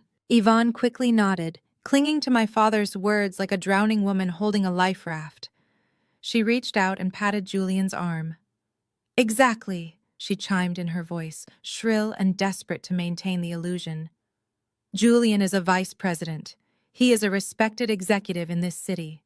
He came here tonight out of the goodness of his heart to offer you a lifeline when you clearly have nothing. He was going to offer you a $40,000 a year job. Calvin continued, pointing a thick finger at me. A stable receptionist position with health benefits. He was willing to overlook your complete lack of loyalty, your horrible attitude, and give you a chance to earn a decent living. And you repay his incredible generosity with these sick, twisted lies about embezzlement. You are just jealous that he is untouchable. The word untouchable seemed to trigger something deep inside Julian's panicking brain. His survival instinct kicked in, overriding his pure terror with a sudden wave of manic delusion. He looked at our parents, seeing their unwavering blind faith in him, and he actually managed to straighten his posture. He picked up a linen napkin and wiped the cold sweat from his forehead. Lauren stopped crying for a moment, looking up at him with red, puffy eyes, desperate for him to fix the nightmare. "Dad is right," Julian said, his voice shaky at first, but quickly gaining an artificial hollow strength. "You do not know what you are talking about, Jordan. Vanguard is being acquired. Yes, but my position is completely secure. I am untouchable. Apex Capital needs me to handle the regional transition. They cannot finalize this massive merger without my local contacts and my portfolio management skills." He adjusted his stolen custom Rolex and leaned forward, trying to project dominance. As for Summit Consulting, he continued, flashing a nervous, arrogant smirk that made my skin crawl. "It was a strategic vendor investment. High-level corporate finance is very complicated. A low-level desk jockey like you would not understand how regional acquisitions work. My superiors know exactly what I am doing with those funds." Julian reached into the inner pocket of his tailored suit jacket. He pulled out a thick, embossed business card. He flicked his wrist and tossed it across the table. It slid smoothly over the white linen and stopped right next to my Centurion card. "The offer still stands," Julian said, leaning back in his chair and crossing his arms as if he had just won a chess match. $40,000 a year. You take the receptionist job, you sit at the front desk, and you keep your mouth shut. Delete whatever fake audit spreadsheets you manage to hack into, and I will not report you to Apex Capital for corporate espionage. I am throwing you a bone here. Take it." My mother beamed, looking at Julian with absolute awe. Her golden child had regained his crown. "Do you see how forgiving your brother is, Jordan?" she asked, shaking her head in mock disappointment. "After all the horrible things you just said to him and his wife, he is still willing to save you from your miserable life. You should be kissing his feet right now. You should be begging for that job." I looked down at the business card sitting on the table. Julian Vanguard, Vice President of Regional Acquisitions. The delusion was so thick it was almost suffocating. He was backed into a corner, staring down the barrel of a federal wire fraud investigation, and his immediate instinct was to throw a piece of cardboard at me and pretend he was still the king. He genuinely believed that if he just acted arrogant enough, if he just used a commanding tone of voice, the truth would magically disappear. He thought offering me a salary that I currently made in a single afternoon would somehow intimidate me into submission. Lauren wiped her face, her smug expression slowly creeping back as she bought into Julian's lies. "You heard him," Charmaine, Lauren muttered, using my middle name just to be spiteful. "Take the job and leave us alone." I did not touch the business card. I did not raise my voice or break my posture. I slowly picked up my glass of Chateau Margaux and took another measured sip, letting the silence stretch out until the artificial confidence began to drain right back out of Julian's face. He knew he was lying, and looking into my eyes, he realized that I knew it too. I slowly lowered my crystal glass of Chateau Margaux back onto the table, letting the base clink softly against the linen. The tension in the booth was so thick, it felt like it was suffocating the air right out of my parents' lungs. Julian sat there with his arms crossed, trying his hardest to project the image of an untouchable Wall Street executive, but his leg was bouncing nervously under the table. He was waiting for me to pick up the business card. He needed me to pick it up to validate his entire fragile existence. I reached out, but not for the card. I picked up my fork and took another bite of the beef bourguignon, chewing slowly and deliberately.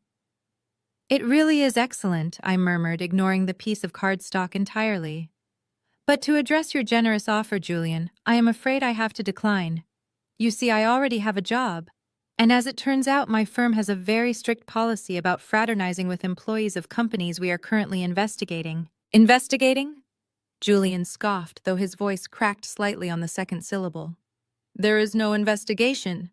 Vanguard is clean. I let out a soft, chilling smirk. Vanguard might be clean, but your regional division is a toxic waste dump. Apex Capital does not just buy companies, Julian. We dissect them. We open up their ledgers and shine a massive spotlight on every single shadow. And you know what Apex loves more than a successful acquisition? I paused, leaning over the table so my voice would only reach the four of them. Apex loves to fire vice presidents who cook the books. It saves us millions in severance packages. When we find out that a VP has been funneling corporate assets into a fake consulting firm run by his college roommate, we do not just fire him. We hand the audit directly to the Securities and Exchange Commission. The deep shade of crimson that flooded Julian's face was immediate and violent. The arrogant smirk vanished completely, replaced by the raw, panicked fury of a cornered animal. He uncrossed his arms and slammed both hands flat onto the table, causing the silverware to jump and the water in our glasses to ripple. "You shut your mouth," he hissed, his voice trembling with a terrifying mix of rage and fear. "You do not know anything. You are just a bitter, jealous little girl who cannot stand the fact that I made something of myself while you disappeared into nothing. You come in here with your fake credit card and your internet research trying to ruin my celebratory dinner. I am the senior managing director. I am the one holding this family up." My father leaned in, pointing an accusing finger directly at my face. "You are completely out of line, Jordan." Calvin growled, his voice low and threatening. "Your brother hands you a lifeline out of the goodness of his heart, and you spit in his face with these ridiculous threats. You are sick. You have always been sick with jealousy." My mother was nodding frantically, clutching her pearl necklace. "You need to leave, Jordan," Yvonne demanded, her voice shaking with indignation. "We invited you here to give you one last chance to be part of this family. We thought 7 years alone might have humbled you, but you are just as hateful as the day you walked out on us. Julian is a good man. He is a successful man. He does not deserve this harassment." Lauren, who had recovered just enough of her fake bravado, chimed in from the corner of the booth. "She is just trying to extort us, Julian. She probably wants you to pay her off to keep quiet about whatever fake spreadsheet she found. Do not give her a single dime. She is exactly the kind of trash my mother warned me about when I married into this family." I looked at Lauren, noting the casual racism slipping right back into her vocabulary the moment she felt threatened. I did not even bother acknowledging her. My eyes remained locked on Julian, who was breathing heavily, his face still flushed a deep, angry red. "I am not extorting you, Julian," I said, my voice perfectly calm, a stark contrast to his unhinged panic. "I am simply giving you a courtesy warning. Consider it a final gift from the sister you treated like a maid. You have about 12 hours before your entire life collapses. I suggest you spend them finding a very good defense attorney." Julian stood up so fast his chair scraped loudly against the marble floor, drawing the attention of the entire restaurant. "Get out!" he shouted, abandoning all pretense of fine dining etiquette. "Get the hell out of my booth! You are not my sister. You are a manipulative, lying sociopath, and I will not let you sit here and disrespect my family. I offered you a job to save your pathetic life, and this is how you repay me. Get out before I have the manager throw you out." The maitre d' was already hovering a few feet away, looking extremely concerned by the sudden outburst. Julian pointed a shaking finger toward the front door of the restaurant, his chest heaving. I did not rush. I reached for my napkin, gently dabbing the corners of my mouth. The sheer desperation radiating off Julian was palpable. He thought kicking me out of the booth would magically erase the reality of what was coming tomorrow morning. He thought volume equated to power. But true power does not need to shout. True power simply signs the termination papers. I slowly stood up from the plush leather booth, smoothing out the invisible wrinkles in my charcoal suit. The entire restaurant had gone completely quiet. Dozens of wealthy patrons in their designer clothes were now openly staring at our table, watching the golden child of the family completely lose his mind, while I remained completely unbothered. My father looked mortified by the public scene, trying to grab Julian's arm to pull him back down into his seat. But Julian yanked his arm away, still glaring at me with pure hatred. "You are dead to us, Jordan," my mother hissed, leaning out of the booth, her eyes narrowing into cold little slits. "Do not ever call us again. Do not ever show your face near our home. You are a disgrace to the family name." I looked down at my mother, feeling absolutely nothing. No sadness, no regret. Just the cold, sterile satisfaction of finally cutting off a rotting limb. The family name, I noted silently, had already been dragged through the mud the moment Julian decided to steal $2 million. They just did not know it yet. The maitre d' finally approached our table, stepping cautiously as if approaching a volatile crime scene. He held the small black leather folder containing the check pressed tightly against his chest. Julian was still standing, his chest heaving, his face a mask of pathetic rage. My father was gripping the edge of the table, his knuckles white, while my mother glared at me with an intensity that used to make me cower when I was a child. But I was not a child anymore. I reached out and picked up the heavy metal centurion card that had been resting on the white linen tablecloth next to Julian's water glass. I held it out to the maitre d'. "Put the entire bill on this," I said, my voice carrying a quiet authority that cut through the lingering tension. "And please add a $2,000 gratuity for your exceptional service tonight. I apologize for the disruption." Julian let out a harsh, barking laugh that sounded more like a cough.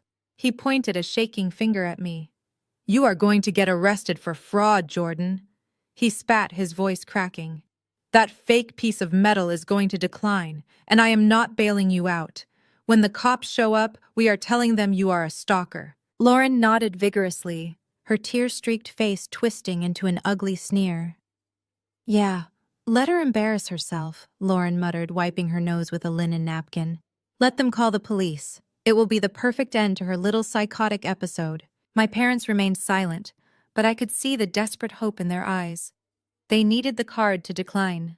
They needed me to be a fraud, because if I was telling the truth, their entire world was about to collapse. The maitre d' did not look at Julian or Lauren. He simply accepted the black card with a graceful nod. "Right away, madam," he said respectfully, bowing his head before turning on his heel and walking swiftly toward the point of sale terminal. We waited in silence. Julian crossed his arms, staring in the direction of the waiter station, a smug, anticipatory grin frozen on his sweaty face. He was literally counting the seconds, waiting for the maitre d' to return with a pair of security guards. My mother sipped her water, trying to look dignified. My father checked his watch, feigning boredom. I simply stood there perfectly relaxed, enjoying the final moments of their blissful ignorance. Less than 2 minutes later, the maitre d' returned. There were no security guards. There was no manager looking apologetic. He held a silver tray with a sleek black pen and a printed receipt. The total, including the caviar, the $3,000 Chateau Margaux, and the massive tip, came to just over $5,000. He bypassed Julian completely and presented the tray directly to me. "Thank you for dining with us, madam," the maitre d' said, handing me the pen.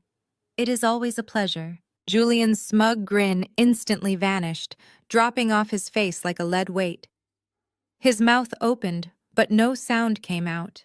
He stared at the receipt on the silver tray, his eyes tracking the string of numbers that proved beyond a shadow of a doubt that I was exactly who I said I was. My father let out a quiet, choking noise, leaning back in the booth, as if he had been physically struck. My mother stared at the little black pen in my hand, her face draining of all color, until she looked completely sickly. The absolute reality of my wealth and my power crashed down on them, suffocating their delusions in a matter of seconds. I clicked the pen, signed my name with a fluid, elegant motion, and dropped it back onto the silver tray. I looked down at my parents one last time. "You told me I was dead to you, Mom," I said, my voice devoid of any emotion. But the truth is, you lost me 7 years ago when you chose his fragile ego over my future. You spent your entire lives propping him up, funding his delusions, and letting him treat everyone around him like garbage because you thought he was your golden ticket. Well, your golden ticket is bouncing. I shifted my gaze to Lauren, who was shrinking back into the corner of the leather booth, trying to make herself as small as possible. Good luck with those high-interest credit card bills, Lauren, I told her softly. I hear federal asset forfeiture is a very humbling experience. Finally, I looked at Julian. He was no longer standing. He had collapsed back into his seat, staring blankly at his empty dinner plate. All the bluster and arrogance had been siphoned out of him, leaving nothing but a terrified little boy in a stolen suit. He knew it was over. He knew he could not yell or lie his way out of a forensic audit conducted by a Wall Street private equity firm. I picked up my designer clutch and adjusted my charcoal suit jacket. I turned on my heel and began to walk away, the sound of my stilettos clicking rhythmically against the marble floor. I took a few steps before I paused, stopping right at the edge of the dining room. I looked back over my shoulder at my brother, who was still staring blankly at the table. "See you at the office at 8 a.m. tomorrow, Julian," I called out, my words cutting cleanly through the quiet restaurant. "Do not be late." The morning sun was pouring through the floor-to-ceiling windows of the Vanguard Financial Boardroom on the 50th floor. It was exactly 7:45. The room was a massive expanse of polished mahogany and glass, designed to intimidate anyone who walked through the double doors. It was the kind of room where fortunes were made and destroyed before breakfast. I sat at the very head of the long table, facing the spectacular Manhattan skyline, completely hidden by the high back of the black leather executive chair. I wore a pristine white tailored suit today. The kind of suit that did not just ask for respect, it demanded absolute submission. My hands were folded neatly in my lap, and on the table in front of me sat a single manila folder containing the complete destruction of Julian's life. At exactly 7:55, the heavy glass doors swung open. I heard the familiar arrogant click of Julian's expensive leather shoes against the marble floor. He was not alone. He was loudly barking orders at some poor junior associate as he walked in. "I want the Summit Consulting projections printed and bound by 8:15. He snapped, his voice echoing in the cavernous room. "The partner from Apex Capital is going to want to see exactly how much value my division is driving. We need to control the narrative from the very first minute. And get me a double espresso. Do not mess it up like you did yesterday." I heard the junior associate scurry away, and the heavy glass doors clicked shut, leaving Julian completely alone in the room with me. He let out a loud theatrical exhale, settling his monogrammed leather briefcase onto the mahogany table. I could hear him adjusting his silk tie, practicing his opening lines under his breath. He was preparing to kiss the ring of whoever Apex Capital had sent to evaluate him. He probably expected an older white man in a bespoke suit, someone he could charm with golf metaphors and expensive Scotch recommendations. He needed this meeting to go perfectly, especially after the humiliating display at the restaurant last night. I placed my hands on the smooth armrests of the executive chair. I pushed off the edge of the table and slowly swiveled around to face him. Julian had a practiced, ingratiating smile plastered across his face, ready to greet the master of his universe. But when his eyes landed on me, the smile did not just fade, it violently shattered. He blinked rapidly, taking a stumbling step back, as if he had just been physically struck. His mouth opened, but it took his brain several agonizing seconds to process what his eyes were seeing. The cognitive dissonance was almost painful to watch. His reality, where I was a pathetic failure and he was a titan of industry, was crashing directly into the immovable object of my presence in this boardroom, Jordan. He breathed out, his voice a mixture of profound shock and immediate bubbling anger. "What the hell are you doing here?" I did not say a word. I just looked at him, my face a mask of absolute calm. The initial shock began to wear off quickly, replaced by the exact same arrogant delusion he had clung to at the restaurant. He could not accept the truth, so his brain frantically constructed a new lie to protect his fragile ego. He looked at my white suit, and then at the locked glass doors behind him. "How did you get past security downstairs?" he demanded, taking a step toward me, his face flushing a deep, angry red. "Did you sneak in with the cleaning crew?" "Is that it? You stole a guest badge and snuck up here to what? Harass me, extort me." He let out a harsh, mocking laugh, shaking his head in disbelief. "You are completely insane, Jordan. You really are. Lauren was right about you. You thought because you threw down a fake piece of metal last night, I was going to magically believe you run a private equity firm. And now you break into my office building.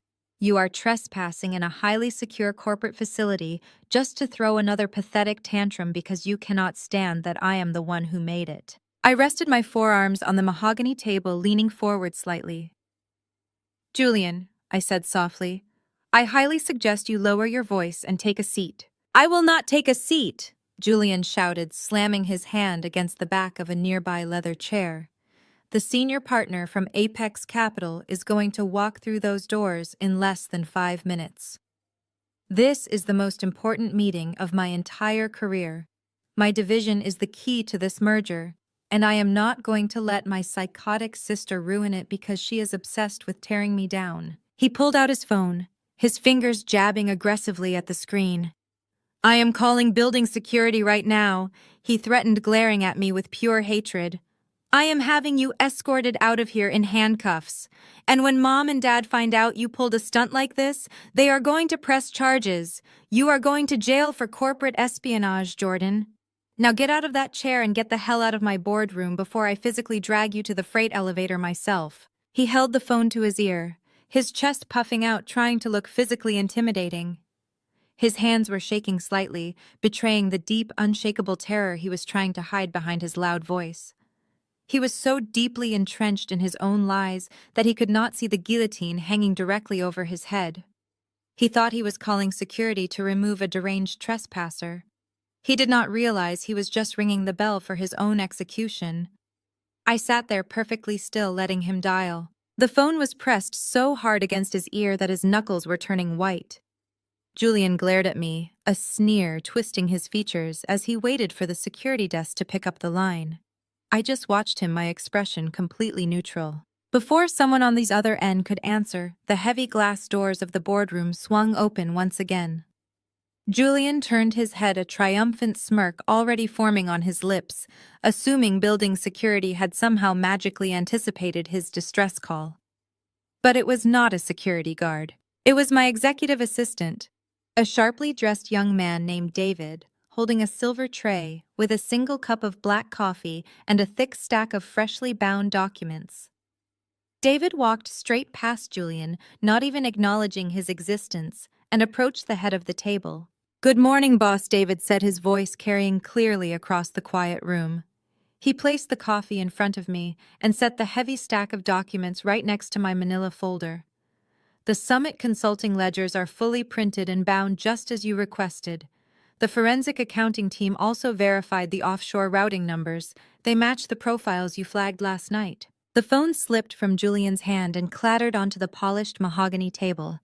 The hollow thud echoed in the massive room. He did not bend down to pick it up. He could not move. The color drained from his face so fast he looked like a corpse standing in a custom suit. His brain finally shattered the illusion he had been desperately clinging to for the past 12 hours. I was not a cleaner. I was not a trespasser. I was the senior partner from Apex Capital. "Thank you, David," I said, taking a slow sip of the hot coffee. "Please hold all my calls for the next hour. I have a lot of ground to cover with the vice president." David nodded respectfully and exited the room, the glass doors clicking shut behind him, sealing Julian inside with me. Julian swallowed audibly. His Adam's apple bobbed up and down against his silk tie. He looked at the thick stack of financial documents, then at my crisp white suit, and finally at my face.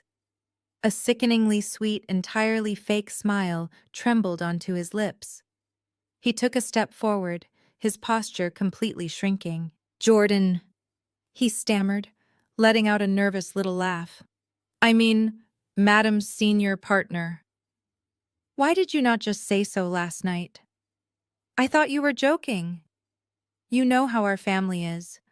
We are always playing these little pranks on each other. It is so incredibly good to see you doing so well. Apex Capital. Wow. Dad is going to be so proud of you. I did not smile back. I opened the manila folder and spread the first 3 pages of his expense reports across the table. Sit down, Mr. Williams, I said, my voice dropping the temperature in the room by 10 degrees. He flinched, hearing me use our last name instead of calling him by his first name. Come on, Jordan, he pleaded, resting his hands on the table, trying to lean in. It is me, your brother. We do not need to do this whole formal corporate routine. Whatever you think you saw in those files, we can work it out right here. Keep it in the family, right? There is no family in this room, I replied, tapping my silver pen against the first document. There is only an acquiring firm and a severe financial liability. Sit down. Julian slowly sank into the leather chair opposite me, his legs trembling so badly he practically fell into the seat. I looked down at the documents, my eyes scanning the highlighted numbers. Let us begin with the 3rd quarter of last year, I said, my tone completely clinical. On September 14th, you authorized a wire transfer of $450,000 to Summit Consulting. The invoice description reads, Market Research and Demographic Analysis for the Pacific Northwest Expansion. However, Vanguard Financial has never possessed a single asset in the Pacific Northwest. Furthermore, the routing number for Summit Consulting traces back to a postal box in New Jersey registered to one Tyler Brooks. Julian gripped the armrests of his chair, his knuckles stark white. His breathing became shallow and rapid. Jordan, please, he whispered. I turned the page, ignoring his plea entirely. On November 2nd, you authorized another transfer for $200,000, categorized as strategic vendor acquisition. 3 days later, your wife Lauren posted photographs on her social media accounts from a luxury villa in the Maldives, a villa that, interestingly enough, was paid for using a corporate credit card linked to the Summit Consulting account. I slid the printed screenshot of Lauren's social media post across the mahogany table. It stopped right in front of Julian. He stared at the picture of his wife holding a glass of champagne by a crystal-clear ocean while his entire life burned to ash in front of him. You have treated the Vanguard Regional Division like a personal piggy bank. Mr. Williams, I continued, tapping the pen rhythmically against the glass table.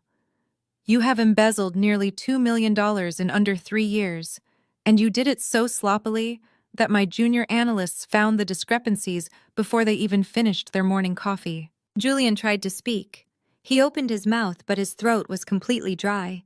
He grabbed the glass pitcher in the center of the table and poured water into a glass, spilling half of it onto the polished wood because his hands were shaking so violently. He took a desperate gulp. Those were legitimate consulting fees. He managed to croak out, his voice paper thin. Tyler provided verbal consulting. You cannot prove he did not. I did not even look up from the folder. Verbal consulting for $2 million, I repeated flatly.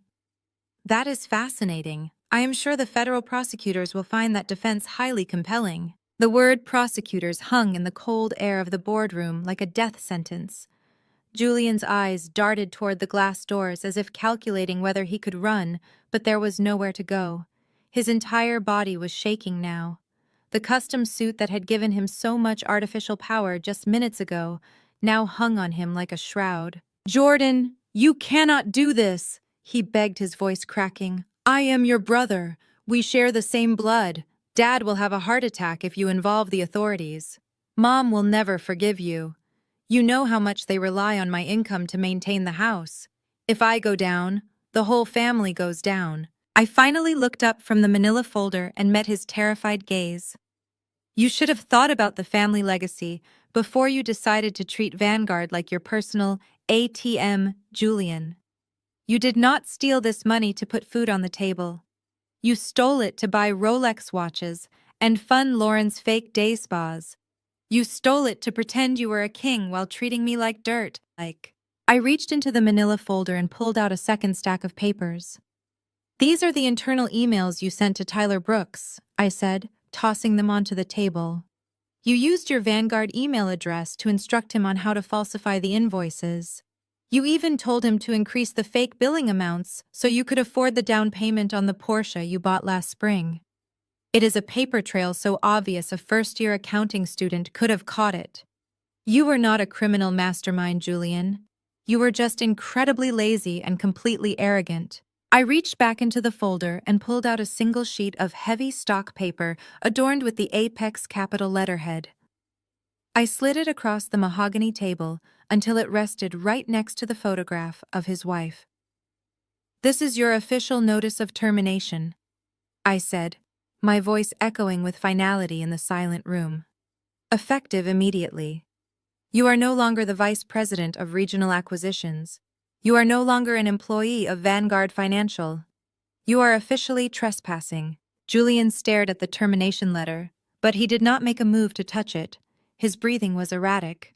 "But my contract—" He stammered, a desperate tear finally spilling over his eyelashes and tracking down his cheek. "My severance package. I have unvested stock options, Jordan. They are worth over $1 million. You cannot just take them away. I need that money to pay off Lauren's credit cards. If I do not get that payout, we are going to lose everything." I leaned back in the executive leather chair, steepling my fingers together. "You breached your fiduciary duty," I explained coldly, reciting the corporate law that was about to ruin his life. "Gross misconduct and embezzlement completely void any golden parachute clauses in your employment contract. You get no severance, Julian. All of your unvested stock options are officially null and void. You are leaving this building with absolutely nothing but the clothes on your back." He let out a pathetic whimpering sound, burying his face in his trembling hands. The golden child. The pride of my toxic parents was sobbing at my corporate table. It was a sight I had dreamed of during all those lonely nights studying in my tiny studio apartment, but the reality of it felt incredibly sterile. There was no joy in watching him crumble, just a profound sense of closure. "I will pay it back," he sobbed, looking up at me with red, puffy eyes. "Just give me time. Do not turn the files over to the SEC, Jordan. Please, I will sell the watches. I will make Lauren sell her car. I can liquidate the portfolio. Just do not send me to prison. I would not survive in prison." I watched him grovel, feeling absolutely nothing. The same brother who had told me I did not deserve a life, who had demanded I skip the most important interview of my career to babysit his children, was now begging me for his freedom. "You cannot pay back $2 million, Julian," I said plainly. "You are drowning in high-interest debt. The forensic accountants have already seized your corporate accounts, and the Vanguard legal team is currently drafting the police report. Apex Capital is a multi-billion-dollar firm. We do not do favors for executives who steal from us, not even if they share my last name." Julian stood up so fast his chair tipped over backward and crashed onto the floor. He slammed his hands on the table, leaning toward me, his tears mixing with a sudden, desperate surge of rage. "You are a monster!" he screamed, spit flying from his lips. "You planned this. You orchestrated this whole thing just to destroy me. You have been plotting this for 7 years. I did not flinch. I did not even blink. "I did not plan this, Julian," I replied, my voice dropping to a deadly whisper. "You destroyed yourself. You built a house out of matches, and I just happened to be the one who walked in and turned on the lights. Now sign the termination paper." "I am not signing that!" Julian hissed, pushing the heavy stock paper back across the polished mahogany. "You cannot force me to sign my own death warrant. I am calling Mom and Dad right now. They are going to hear exactly what you are doing to their son. You think you are so powerful sitting in that chair, but you are still just the bitter little girl who was never good enough for them. Dad will ruin you, Jordan. He knows people in this city. He will call the board of directors at Apex Capital and tell them you are targeting your own family out of pure spite. Mom is going to curse the day you were born." He grabbed his phone from the table with shaking hands, his fingers fumbling over the glass screen. He was completely unhinged now, regressing into the spoiled teenager who used to run to our parents every time he faced the slightest inconvenience. He actually believed that Calvin and Yvonne could somehow bully a multi-billion-dollar private equity firm into dropping a corporate embezzlement investigation. The delusion was so deeply embedded in his DNA that even while staring down the barrel of a federal indictment, he thought Mommy and Daddy could magically save him. "Go ahead and call them," I said, my voice perfectly level. "Tell Dad to call my board of directors. I am sure they would love to hear from a retired bank teller who spent his entire pension funding your fraudulent lifestyle. But let me remind you, Julian, the longer you refuse to sign this termination agreement, the faster my legal team transmits your offshore banking records to the federal authorities. If you sign it, you walk out of here quietly and deal with the civil restitution. If you do not sign it, you leave this building in handcuffs, and your mugshot gets broadcast on the evening news." The phone dropped from his hand for the second time.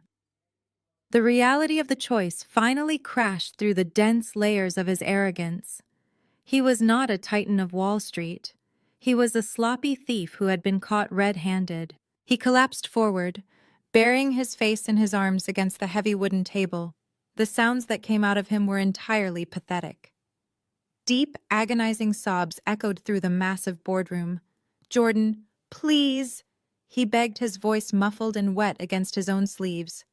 "Lauren will leave me. She will take the twins. I will have absolutely nothing. You know how she is. She only married me because of the money and the status. She spends $10,000 a month on credit cards, Jordan. If the money stops, she will walk out that door and I will never see my boys again. I will be a bankrupt, divorced felon. I am begging you on my hands and knees. Just erase the files. Just let me resign quietly and keep the unvested stock options. I will never bother you again." I looked at him, feeling the phantom weight of a heavy canvas diaper bag dropping onto my freshly polished shoes from 7 years ago. I remembered the sound of his laughter as my father told me my only purpose was to serve him. I remembered the sheer entitlement in his voice last night when he offered me a $40,000 a year job just to humiliate me in front of his racist wife.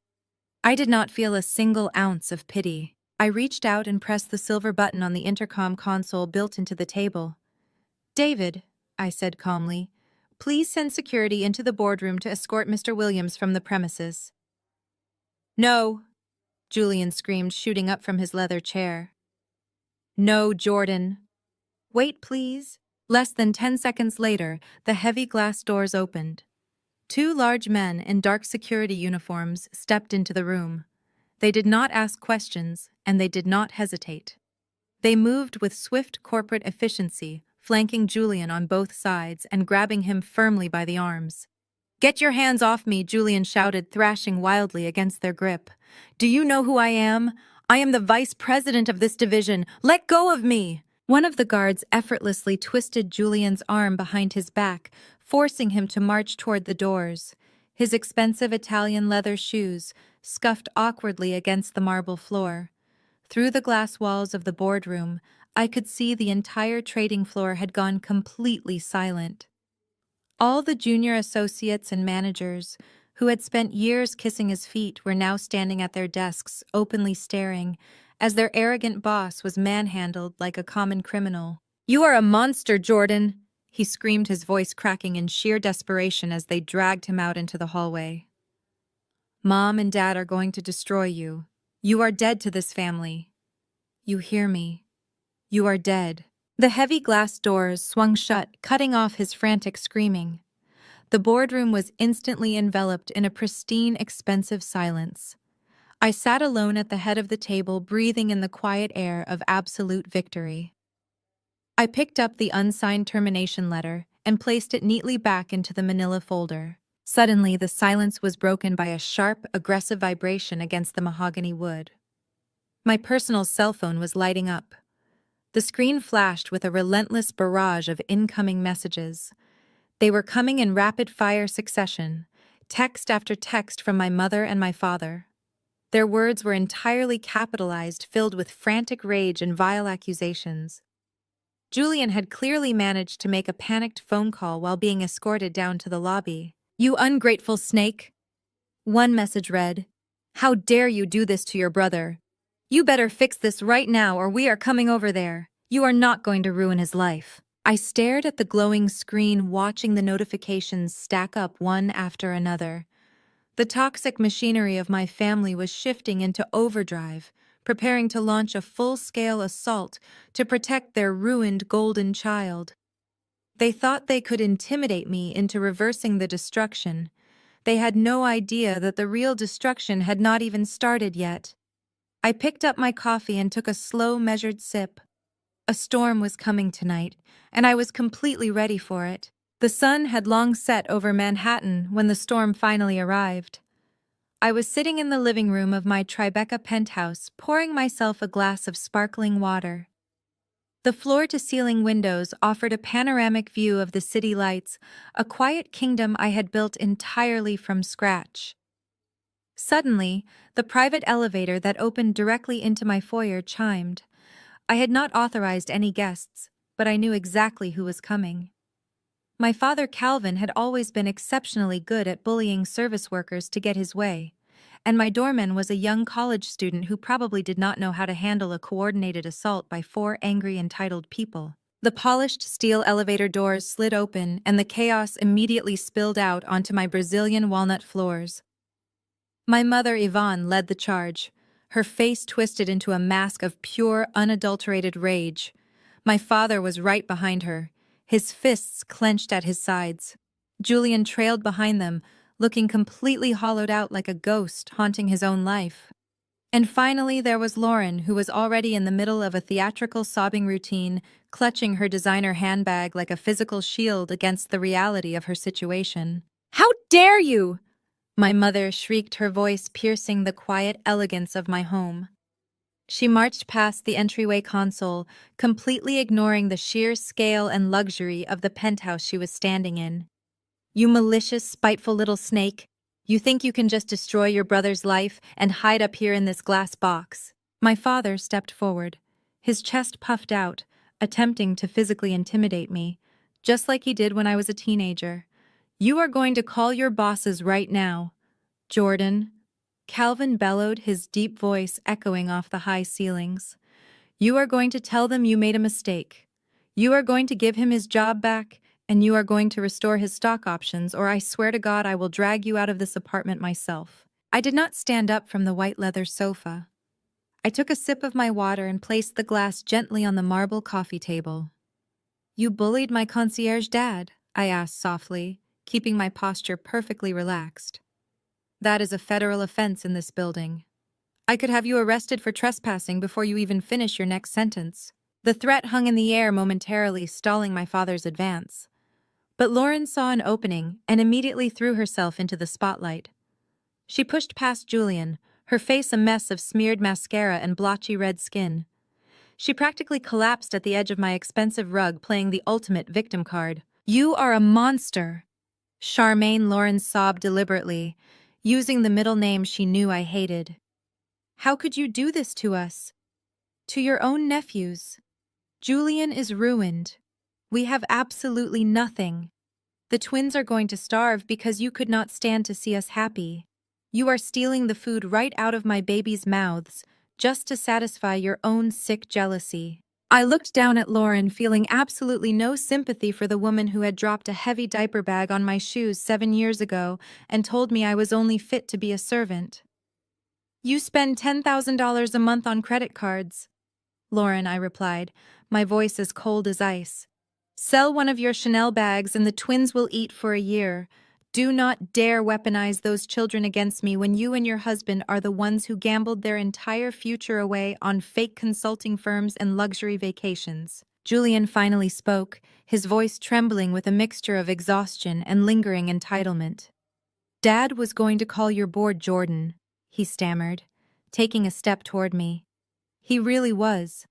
But we wanted to give you one last chance to fix this quietly. Just restore the severance package. Just give me the unvested stock and we will walk away. We will never bother you again." "We are not begging her, Julian," my mother snapped, turning her furious glare back to me. She owes us. We put a roof over her head for 18 years. We fed her and clothed her, and this is the ultimate betrayal. You are a disgrace to this family, Jordan. Tearing down a successful man just to inflate your own pathetic ego. You are dead to me. I smiled a slow, calculated smile that finally made my mother's screaming falter. You keep telling me I am dead to you, Mom, I said slowly, standing up from the sofa. You keep talking about betrayal and legacy and putting a roof over my head. It is funny that you mention roofs. I walked over to the sleek modern credenza against the far wall and picked up a thick manila folder. The anger in the room was palpable, but it was about to be replaced by something much worse. I carried the heavy manila folder back to the center of the room. The four of them watched me, their eyes tracking my every movement. I stood in front of the marble coffee table and let the folder drop.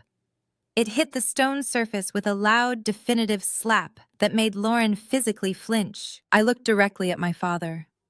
You have spent the last 7 years bragging to your golf buddies about your incredibly successful son, I said, keeping my voice eerily calm. You thought he was a financial genius. You thought the money flowing through his life was the result of hard work and corporate bonuses. My father crossed his arms, his jaw tight. He is a vice president, Jordan. Vanguard pays him very well. We all know that. You are just trying to confuse the issue because you are a jealous, vindictive person. He makes brilliant investments. I let out a short, humorless laugh. Vanguard paid him a base salary of $150,000, Dad. That is a comfortable living for a normal family. But Julian and Lauren are not normal. They are obsessed with appearing wealthy to people who do not even care about them. I gestured toward Lauren, who was still sitting on the floor clutching her designer bag like a life preserver. Where do you think Lauren got the money to open 3 different luxury day spas in the span of 4 years? I asked. The question hung in the air like a heavy fog. 3 separate commercial leases in premium Connecticut zip codes. Hundreds of thousands of dollars in high-end aesthetic equipment. Aggressive marketing campaigns. Expensive interior designers. Every single one of those businesses failed within 6 months because Lauren refuses to actually do any real work. Lauren squeezed her eyes shut, her breath coming in short, panicked gasps. My mother looked at Lauren and then back at me, her confidence faltering for the very first time. Julian got a promotion. My mother argued, her voice lacking its usual aggressive bite. He got a massive signing bonus. He told us he took out a small business loan through his connections at the bank. A small business loan, I repeated, nodding slowly. That is a very interesting narrative, Mom. But traditional banks do not give out massive unsecured small business loans to people with maxed out credit cards and zero business experience. They require collateral. They require assets. I shifted my gaze back to my father. And what about Julian? I continued relentlessly. Before he started embezzling corporate funds to keep up appearances, he was already drowning. His division at Vanguard was hemorrhaging money. He made a series of catastrophic investments that wiped out millions in client portfolios. He was desperate to cover his tracks before the board of directors found out and fired him. He needed a massive influx of cash to artificially inflate his quarterly reports and save his job. The room grew completely silent. The only sound was the faint hum of the city traffic 50 stories below us. Julian was standing frozen near the entryway. His face was devoid of all color. He looked like a man standing on the gallows waiting for the floor to drop beneath his feet. Where did Julian get the money to cover his company losses? I asked again, letting the question sink deep into my parents' minds. Where did he get hundreds of thousands of dollars in untraceable liquid cash, just sitting around waiting to be spent on fake shell companies and failed spa ventures? My father stared in the manila folder on the marble table. A dark shadow of doubt finally crossed his face. He was an arrogant man, but he was not completely stupid. The math was not adding up, and somewhere deep down he knew it. He looked at his golden child. Julian, what is she talking about? My father demanded, his voice suddenly low and dangerous. Where did you get the capital for Lauren's businesses? Julian opened his mouth, but no sound came out. He just shook his head violently, his eyes begging me to stop. Please, Jordan, he mouthed silently, a pathetic display of cowardice. Lauren began to cry louder, a high-pitched sound that grated against my nerves. Julian, tell them to leave, she wailed, tugging at his pant leg. Tell them she is lying. We do not have to listen to this. But Julian could not speak. He was completely paralyzed by the weight of his own secrets. My mother stepped forward, her hands trembling as she reached toward the table. She looked at the manila folder as if it were a venomous snake preparing to strike. What is in that folder, Jordan? My mother asked, her voice barely above a whisper. What lies did you print out to frame your brother this time? I looked at my parents, watching the absolute foundation of their reality begin to crack and splinter. They had built their entire identities around Julian's supposed greatness. They had sacrificed my childhood, my happiness, and my future to ensure he had every advantage. And now they were about to discover exactly how he had repaid their unwavering devotion. I reached down and flipped the manila folder open. The thick stack of financial documents spilled out across the marble table. The very first page was a legally binding contract stamped and notarized by a predatory lending institution. I tapped my index finger against the bold black ink at the top of the page. This is a home equity line of credit, I said, tracing the outline of the lender's logo with my finger. A HELOC taken out exactly 18 months ago. The borrower is listed as Julian Williams, but the collateral securing this massive loan is not his shiny sports car or Lauren's designer wardrobe. The collateral is the deed to the colonial house in Fairfield. The house that Grandpa built. The house where you currently sleep every single night. My mother stopped breathing. She stared at the paper, her eyes darting across the legal jargon until they landed on the property address. It was her home. The legacy property that was supposed to stay in the family for generations. The ultimate symbol of her respectability in a neighborhood where she had spent her entire life trying to prove she belonged. That is impossible, my father whispered, taking a step forward, his voice completely devoid of its usual booming authority. The house is paid off. It has been paid off for 20 years. My father worked 2 jobs for 3 decades to pay off that mortgage. We never signed any loan documents. You did not have to? I explained, my voice echoing coldly in the penthouse. Julian had power of attorney. Remember 3 years ago when you had that mild heart scare, Dad? You signed over full financial proxy to your golden boy, just in case something happened to you. You wanted to make sure he was in control of the estate, so I could never lay claim to a single dime. Well, he took that control, and he marched straight to a subprime predatory lender. He leveraged the entire equity of your home to pull out $800,000 in cash. I pushed the document closer to the edge of the glass table so my father could see the signature line. Julian's name was signed in black ink right next to the notary stamp. Lauren let out a high-pitched wail, scrambling backward on the floor away from the table, as if the documents were radioactive. Julian, tell them it is a mistake, she shrieked, turning toward her husband. Tell them you did not bet your parents' house. Tell me we still have money. But Julian was silent. He stood frozen by the elevator doors, a hollow shell of a man. He could not even look his parents in the eye. He took the $800,000, I continued relentlessly, not letting them look away from the truth.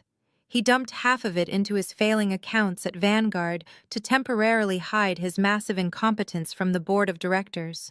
He gave the rest to you, Lauren, to sign commercial leases for day spas. You never bothered to manage and to fund your trips to the Maldives. He bet the family legacy on his own arrogance, and he lost everything. My mother reached out with a trembling hand and picked up the contract. The paper shook violently as she read the terms. The interest rate was exorbitant. It was a predatory loan designed to trap desperate people with terrible credit. But he pays it back. My mother pleaded, her voice cracking as she looked up at me with wide, terrified eyes. Julian makes a good salary. He pays the monthly installments right. He would not just let them take the house. I reached into the pile of papers and pulled out a single sheet of bright red paper. It was an official legal notice printed in bold block letters. Julian has not made a single payment in 6 months, I said, dropping the red paper directly on top of the loan contract. The lender issued a formal notice of default last week. They have initiated the foreclosure process. The bank is seizing the house, Mom. You have exactly 30 days to vacate the property before the sheriff's department arrives to forcibly evict you and throw your belongings onto the front lawn. The red paper seemed to glow under the recessed lighting of my living room. Notice of foreclosure. The words hit my parents like a physical blow to the chest. All the pride, all the arrogance, all the years of looking down on me and treating me like a servant because they thought they were part of some elite upper-class reality. It all vanished in a single suffocating second. They were not elite. They were about to be homeless. And the architect of their destruction was the very son they had worshipped and protected their entire lives. My father let out a sound I had never heard before. It was a guttural, agonizing groan that seemed to tear its way out of his throat. His knees simply gave out. The man who had always stood so tall, who had always looked at me with such crushing disappointment, collapsed onto my Brazilian walnut floor. He dropped to his knees, his hands gripping his head as the reality of his total financial ruin washed over him. My mother fell right beside him. She did not scream. She did not yell at me. She just stared at the red paper, weeping silently, the tears ruining her expensive makeup and dripping onto her silk blouse. The pristine image of the family was completely dead. Lauren realized in that exact moment that her free ride was over. She was married to a broke, unemployed felon who had just rendered his own parents homeless. She looked at Julian with absolute disgust, her victim routine instantly transforming into pure hatred. "You idiot!" she hissed at him, her voice venomous. "You told me we were rich. I am filing for divorce, Julian. I am taking the kids and I am leaving you today." Julian just stood there, weeping quietly, unable to even defend himself against his wife's verbal assault. The entire dynamic of their toxic little world had imploded right here in my living room, and I stood above them looking down at the people who had made my childhood a living nightmare. They were finally on their knees, broken by the golden child they had chosen over me.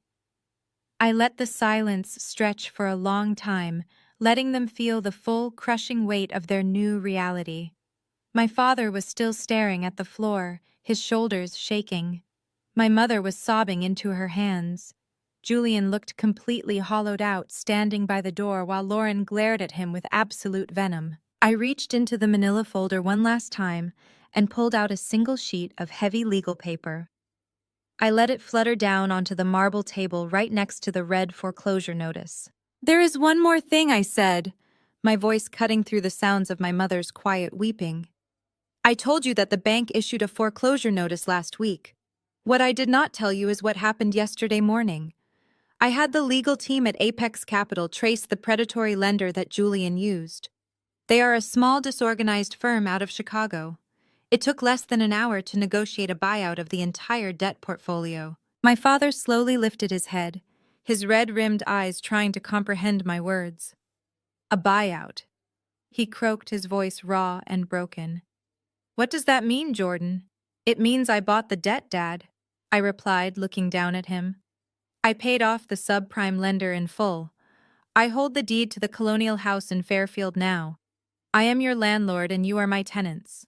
My mother gasped, covering her mouth with her hands. Julian let out a pathetic whimpering sound, sinking to his knees right by the elevator doors. "I am not going to throw you out on the street, Mom," I continued, my tone completely devoid of the warmth they had denied me for 29 years. "You and Dad can stay in the house. You will sign a standard lease agreement and you will pay me a fair market rent every single month. But there is one absolute non-negotiable condition." I turned my gaze to Julian and Lauren, the golden child and the racist wife who had made my life a living hell. "Julian and Lauren are permanently banned from the property," I said, my voice dropping to a deadly serious whisper. "They are not allowed to live there. They are not allowed to visit. They are not allowed to step foot on the driveway for holidays or birthdays or Sunday dinners. If I find out that Julian has been inside that house even for a single second, I will terminate your lease and evict you immediately. You chose him over me for my entire life. Now you have to choose whether you want to keep a roof over your heads or keep pretending he is a king." Lauren did not even wait for my parents to respond. She stood up, smoothing out her designer yoga pants, her face twisted into a mask of pure, selfish fury. She looked at Julian, who was kneeling on the floor, sobbing into his hands. "I am done." Lauren spat, her voice echoing off the glass windows. "You are broke. You are a felon. And you just lost your parents' house.